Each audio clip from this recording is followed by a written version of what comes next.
প্ৰিয় ছাত্ৰ-ছাত্ৰীসকল, welcome back to my channel physics with নবীৰ ছাৰ।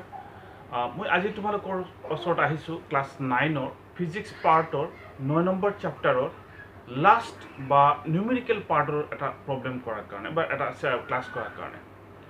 তো আমি ইতিমধ্যে ক্লাছ 9ৰ ফিজিক্স বা 9 নম্বৰ চেপ্টাৰৰ 4টা ক্লাছ সম্পূৰ্ণ কৰিছোঁ আৰু এটা ক্লাছ আজি লৈ আহিছোঁ। যদি দৰকাৰ পৰে মই আৰু এটা ৰিভিজন ক্লাছো কৰিব লগা হ'ব পাৰে। আজি এটা নিউমেৰিকেল বেচিছত এটা ক্লাছ হ'ব আৰু সেই নিউমেৰিকেল বেচিছ ক্লাছটো হ'ব only on the basis of ভৰবেগৰ সংৰক্ষণশীলতাৰ সূত্ৰ। যেনেকৈ ইয়াৰ আগৰ ক্লাছটোত মই ভৰবেগৰ সংৰক্ষণশীলতাৰ সূত্ৰ মই প্ৰুফ কৰিছিলোঁ আৰু সেই ভৰবেগৰ সংৰক্ষণশীলতাৰ পৰা আমি কিছুমান নিউমেৰিকেল প্ৰব্লেম সমাধান কৰিম বা গাণিতিক সমস্যাবিলাক সমাধান কৰিম। তো ভৰবেগৰ সংৰক্ষণশীলতাৰ সূত্ৰটো কি আছিলে? প্ৰথম কথা হৈছে ভৰবেগৰ সংৰক্ষণশীলতাৰ সূত্ৰটো হৈছে যে দুটা সংঘাতজনিত বস্তুৰ সংঘাত হ'লে দুটা বস্তু যদি সংঘাত হয়, সংঘাতজনিত বস্তু দুটাৰ সংঘাতৰ আগত মুঠ ভৰবেগ আৰু সংঘাতৰ পিছত মুঠ ভৰবেগ একেই থাকে, অৰ্থাৎ ভৰবেগৰ পৰিৱৰ্তন নহয়, there is no' change in momentum. গতিকে এই সূত্ৰটোকে কোৱা হয় ভৰবেগৰ সংৰক্ষণশীলতাৰ সূত্ৰ। অৰ্থাৎ যদি বাহিৰৰ পৰা বাহ্যিকভাৱে বা বাহিৰৰ পৰা যদি কোনো ফ'ৰ্চ বা বলে ক্ৰিয়া নকৰে, তেতিয়াহ'লে সেই সংঘাতজনিত দুটা বস্তুৰ মাজত ভৰবেগৰ পৰিৱৰ্তন নহয়, অৰ্থাৎ সংঘাতৰ আগত মুঠ ভৰবেগ আৰু সংঘাতৰ পিছত মুঠ ভৰবেগ অপৰিৱৰ্তিত হৈ থাকে, চেম থাকে। তাক আমি গাণিতিকভাৱে আমি এনেকৈ লিখিছিলোঁ যে ছাপ'জ এটা বস্তু M1 আৰু U1 বেগেৰে গতি কৰি আছিলে আৰু এটা বস্তু M2 U2 বেগেৰে গতি কৰি আছিলে। সংঘাত হ'ল, মনত আছে? সংঘাতৰ পিছত প্ৰথম বস্তুটো ছাপ'জ বেগ V1 যাৰ ভৰ M1 আছিলে, দ্বিতীয় বস্তুটোৰ ভৰ M2 বেগ হৈ গ'ল V2। তেতিয়াহ'লে মই কৈছিলোঁ যে সংঘাতৰ আগত মুঠ ভৰবেগ আৰু সংঘাতৰ পিছত মুঠ ভৰবেগ একে থাকে, পৰিৱৰ্তন নহয়। গতিকে সংঘাতৰ আগত ভৰবেগ আছিলে M1 U1 plus M2 U2। এইটো আছিলে সংঘাতৰ আগৰ মুঠ ভৰবেগ আৰু সংঘাতৰ পিছত মুঠ ভৰবেগ হৈছে M1 V1 plus M2 V2। গতিকে এই যে সংঘাতৰ আগত মুঠ ভৰবেগ আৰু সংঘাতৰ পিছত মুঠ ভৰবেগক কোৱা হয় ভৰবেগৰ সংৰক্ষণশীলতাৰ সূত্ৰ। আৰু এইটো বেচিছতে আমি কিছুমান নিউমেৰিকেল প্ৰব্লেম সমাধান কৰিম। এতিয়া আহা কিছুমান নিউমেৰিকেল। প্ৰথম নিউমেৰিকেলটো হৈছে 9.6। 9.6ত কি কৈছে চোৱা, কৈছে যে 2 kg ভৰৰ পিষ্টল এটাৰ পৰা 20 গ্ৰাম ভৰৰ গুলি এটা 150 মিটাৰ পাৰ ছেকেণ্ড বেগেৰে অনুভূমিক দিশত মৰা হ'ল। পিষ্টলটোৰ প্ৰতিক্ষেপ বেগ কিমান? গতিকে ইয়াক আমি উলিয়াম পিষ্টলটোৰ প্ৰতিক্ষেপ বেগ। তাৰমানে কৈছে যে 2 kg ভৰৰ পিষ্টল এটা, আমি ৰাফলি এটা ডায়েগ্ৰাম ড্ৰ কৰোঁ যে এটা পিষ্টল, ছাপ'জ এটা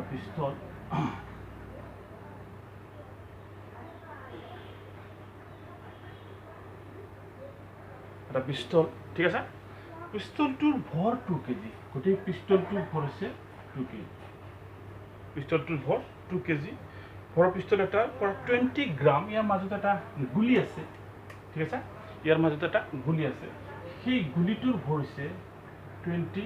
গ্ৰাম। এটা হৈছে গ্ৰামত আৰু এটা হৈছে কেজি, ঠিক আছে। পিষ্টলটো মাৰিলে গুলিটো ওলাই গ'ল, গুলিটো এনেকৈ ওলাই গ'ল। কিমান স্পীডত ওলাই গ'ল? গুলিটোৰ বেগ হৈছে 150 metre per second. 150 metre per second বেগত গুলিটো ওলাই গ'ল, ঠিক আছে। তেতিয়াহ'লে ইয়াৰ পৰা মই উলিয়াব লাগে গুলিটো অনুভূমিক দিশত 150 মিটাৰ পাৰ ছেকেণ্ড বেগত ওলাই গ'ল। তেতিয়াহ'লে পিষ্টলটোৰ প্ৰতিক্ষেপ বেগ কিমান? প্ৰতিক্ষেপ বেগ মানে যেতিয়া গুলিটো ফুটিব বা গুলিটো যেতিয়া বাষ্ট হ'ব, ওলাই যাব, তেতিয়া গুলিটো ওলাই যোৱাৰ লগে লগে 150 মিটাৰ পাৰ ছেকেণ্ড গুলিটো ওলাই যোৱাৰ লগে লগে গুলিটো পিষ্টলটোৰ ওপৰত এটা ৰিয়েকশ্যন দিব, এটা প্ৰতিক্ৰিয়া দিব। ফলত পিষ্টলটো পিছফালে গুলি যিফালে গৈছে তাৰ বিপৰীত দিশত ঠেলিবলৈ চেষ্টা কৰিব। সেইকাৰণে পিষ্টল এটা মাৰাৰ কাৰণে পুলিচ বাহিনীবিলাকে কান্ধত লগাই লয়, যাতে পিষ্টল হওক বা বন্দুক হওক পিছফালে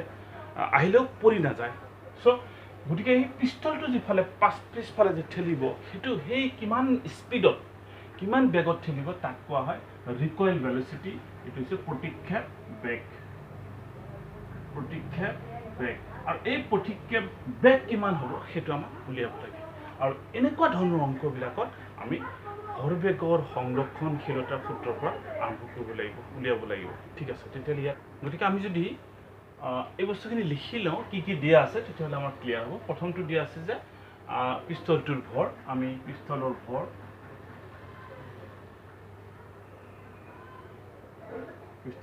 আমি কেপিটেল এম বুলি ক'লোঁ ঠিক আছে কেপিটেল এম এইটো 2 kg অ'কে তাৰপিছত গুলিৰ ভৰ স্মল এম বুলি ক'লোঁ গুলিৰ ভৰ হৈছে তোমাৰ 20 গ্ৰাম চ' এইটো 20 গ্ৰামত আমি কেজিত কনভাৰ্ট কৰিলে 20/1000 kg ঠিক আছে গতিকে এইটো আছিলে গুলিৰ ভৰ আৰু কি দিয়া আছে যে গুলিৰ বেগ দিয়া আছে আমি V1 বুলি ক'লোঁ V1 ইকুৱেল টু আছে 150 মিটাৰ পাৰ ছেকেণ্ড আমাক উলিয়াব লাগে পিষ্টলৰ বেগ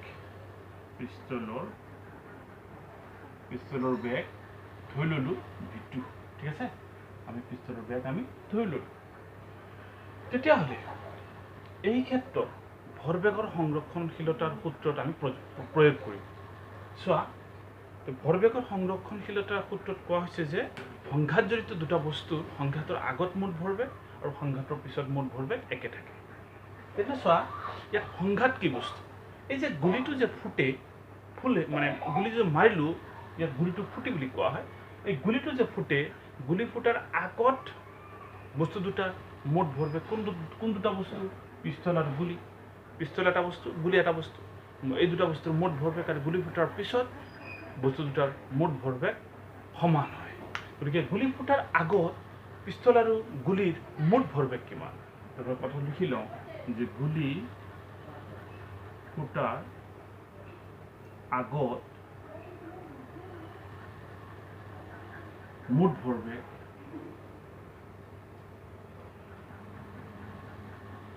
গুলি ফুটাৰ আগত মুঠ ভৰবেগ হৈছে গুলি আৰু পিষ্টলৰ মুঠ ভৰবেগ গুলিৰ ভৰবেগ কিমান গুলিৰ ভৰ হৈছে 20 গ্ৰাম বেগ হৈছে 0 কাৰণ গুলিটো এতিয়ালৈকে যোৱা আৰম্ভ কৰা নাই স্থিৰ হৈ আছে গতিকে গুলিৰ বেগ 0 গতিকে গুলিৰ ভৰবেগ 0 পিষ্টলটোৰ মুঠ ভৰবেগ কিমান পিষ্টলৰ ভৰ হৈছে 2 kg ইনটু পিষ্টলৰ বেগ গুলি ফুটা নাই যেতিয়া পিষ্টলটোতো স্থিৰ হৈ আছে পিষ্টলটো পিছফালে অহা নাই গতিকে পিষ্টলৰ ভৰবেগ 0 আল্টিমেটলি মুঠ ভৰবেগ কিমান হ'ব 0 আৰু গুলি ফুটাৰ পিছত মুঠ ভৰবেগ কিমান হ'ব এতিয়া চোৱা গুলি ফুটাৰ পিছত গুলিটো এবাৰ স্পীড ওলাই গ'ল তেতিয়াহ'লে ইয়াৰ ভৰবেগ আছে গুলিৰ ভৰ হৈছে 20/1000 ইনটু 150 প্লাছ পিষ্টলৰ পিছফালে গুচি আহে পিষ্টলৰ ভৰ হৈছে 2 ইনটু পিষ্টলৰ বেগ হৈছে আমি লিখিলোঁ ভৰবেগৰ সংৰক্ষণশীলতাৰ সূত্ৰ মতে আমি লিখিব পাৰোঁ ভৰবেগৰ সংৰক্ষণশীলতাৰ সূত্ৰ মতে কি লিখিব পাৰোঁ আগত মুঠ ভৰবেগ 0 ইকুৱেল টু এইখিনি চ' এইখিনি আমি এটা লাইন লিখিলোঁ তাৰপিছত আমি কেনচেলেশ্যন কৰিম 150 প্লাছ 2v2 ঠিক আছে চ' দ্যাট ইজ ইমপ্লাইজ 0 0 0 0 চ' এইটো হ'ব তোমাৰ এইটো যদি ইফালে লৈ আহোঁ মাইনাছ 2v2 ইকুৱেল টু এইটো হ'ব 30/10 চ' এইটো যদি ইফালে লৈ যাওঁ এইটো 0 0 cancel so' v2 equal to minus 3/2 অৰ্থাৎ মাইনাছ 1.33 yes নহয় চ' 1. এইটো ৰাখি দিওঁ নহ'লে চ' 1.33 মিটাৰ পাৰ ছেকেণ্ড ইয়াত আহিল কি মাইনাছ মানে কিয় আহিল চোৱা পিষ্টলটো যিহেতু পিছফালে গতি কৰিব সেইকাৰণে পিষ্টলৰ ৰেকইল ভেলোচিটি বা প্ৰতিক্ষেপ বেগ গুলিৰ দিশৰ বিপৰীত সেইকাৰণে মাইনাছ চিহ্নটো আহিছে ঠিক আছে কাৰণ বেগ এটা ভেক্টৰ ৰাখি গতিকে ভেক্টৰ ৰাশিৰ লগত দিশ থাকে গতিকে বেগৰ লগত দিশ থাকিব লাগিব গতিকে গুলি যিটো দিশত গতি কৰে তাৰ দিশটো হৈছে ধনাত্মক তাৰ বিপৰীত দিশত গতি কৰিলে সেই বস্তুটো হ'ব ঋণাত্মক গতিকে মাইনাছ 3/2 মিটাৰ পাৰ ছেকেণ্ড কিয় দিলোঁ কাৰণ কাৰণ বেগৰ একক হৈছে মিটাৰ পাৰ ছেকেণ্ড গতিকে পিষ্টলটোৰ ৰিকইল ভেলচিটি হ'ব মাইনাছ 3/2 মিটাৰ পাৰ ছেকেণ্ড এতিয়া আহা 9.7 কি কৈছে চাবা 9.7 ইয়াত কৈছে যে 40 কেজি ভৰৰ ছোৱালী এজনীয়ে অনুভূমিক দিশত 5 মিটাৰ পাৰ ছেকেণ্ড বেগেৰে ৰৈ থকা ঘৰ্ষণবিহীন চকাযুক্ত সৰু গাড়ী এখনত জঁপিয়াই উঠিল গাড়ীখনৰ ভৰ 3 কেজি গাড়ীখনে গতি আৰম্ভ কৰাৰ মুহূৰ্তত ছোৱালীজনীৰ বেগ কিমান হ'ব অনুভূমিক দিশত কোনো বাহ্যিক অসন্তুলিত বল নাই বুলি ধৰিবা কোৱা হৈছে যে 40 কেজি ভৰৰ ছোৱালী এজনী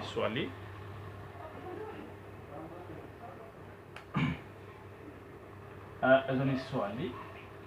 ঠিক আছে এজনী ছোৱালী তাৰ ভৰ হৈছে 40 কেজি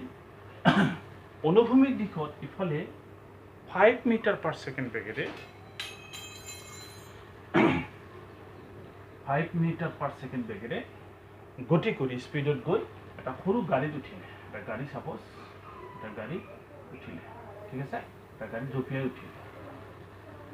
উঠাৰ লগে লগে গাড়ীখনে গতি কৰিব তেতিয়াহ'লে গাড়ীখন গতি আৰম্ভ কৰিলে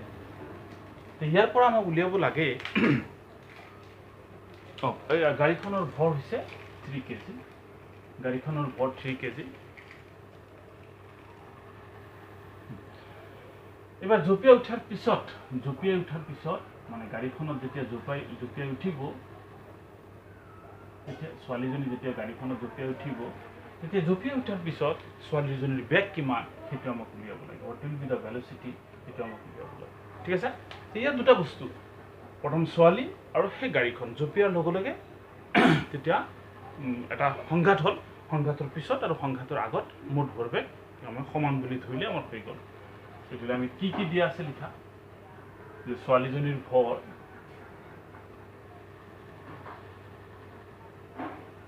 আমি M1 বুলি ক'লোঁ M1 হৈছে কিমান 40 আৰু গাড়ীখনৰ ভৰ M2 বুলি ক'লোঁ এইটো হৈছে 3 কেজি ঠিক আছে আৰু ছোৱালীৰ প্ৰাথমিক বেগ মানে প্ৰথম অৱস্থাৰ যিটো বেগ আছিলে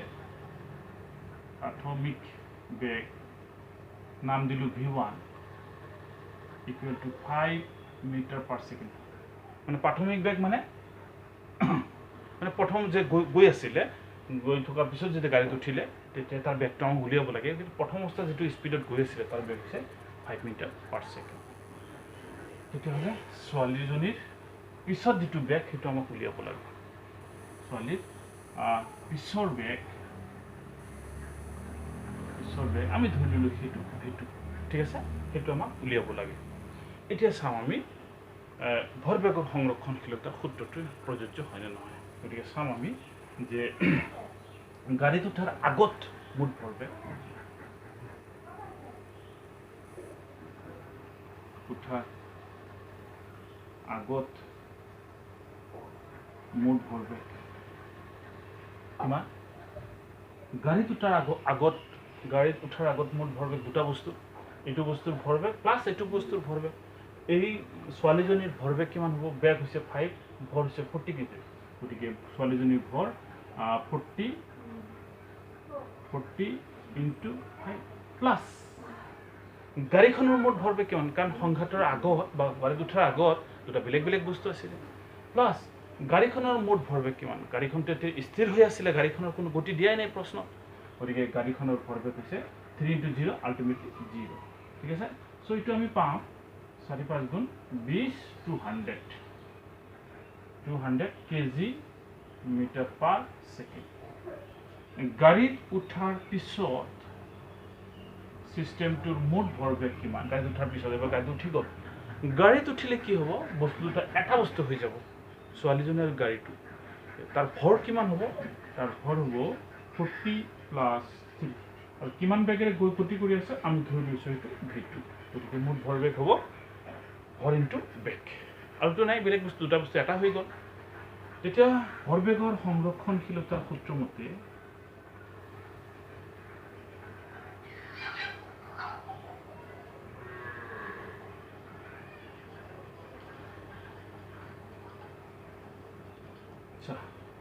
সংঘাতৰ বা গাড়ীত উঠাৰ আগত মুঠ ভৰবেগ হৈছে 200 ইকুৱেল টু পিছত হৈছে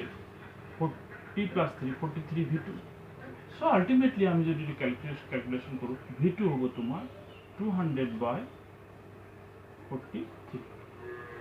তো এটো যদি পয়েন্টত লোৱা তেতিয়ালে কিমান হ'ব হ'ব